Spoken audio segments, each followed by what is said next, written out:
અને હવે વાત કરીએ રાજ્યમાં આવી પહોંચેલી મેઘ સવારીની।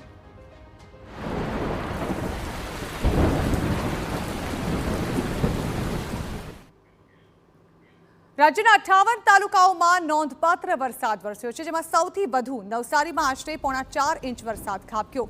અમરેલીના સાવરકુંડલામાં 3.11 ઇંચ વરસાદ પડ્યો તો આણંદના પેટલાદમાં 3.5 ઇંચ વરસાદ વરસ્યો છે। સુરત શહેર અને કામરેજમાં 2.25 ઇંચથી વધુ વરસાદ પડ્યો। રાજ્યના 20 તાલુકાઓમાં 1 ઇંચથી વધુ વરસાદ વરસ્યો છે। તો રાજ્યના કેટલાક તાલુકાઓમાં વરસાદી માહોલ છવાયેલો જોવા મળ્યો છે। હવે વરસાદી માહોલ રાજ્યમાં આવતાની સાથે જ ધીમે ધીમે રાજ્યમાં ઠંડક પ્રસરવાની પણ શરૂઆત થઈ ચૂકી છે।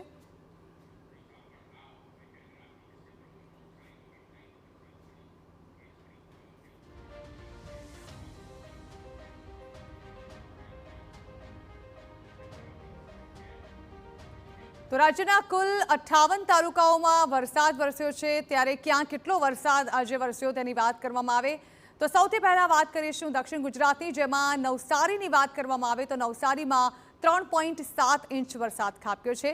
ત્યારબાદ વાત કરવામાં આવે સુરત શહેરની તો અહીં 2.4 ઇંચ વરસાદ વરસ્યો છે। ત્યારબાદ કામરેજની વાત કરીએ તો અહીં 2.36 ઇંચ વરસાદ ખાબક્યો હતો। ધરમપુરમાં 2.9 ઇંચ વરસાદ નોંધાયો છે તો જલાલપુરમાં 2.5 ઇંચ વરસાદ વરસ્યો। સરવાળે જોવા જઈએ તો રાજ્યમાં ધીમી ધારે પણ હવે ધીમી ગતિએ વરસાદી માહોલની શરૂઆત થઈ ચૂકી છે।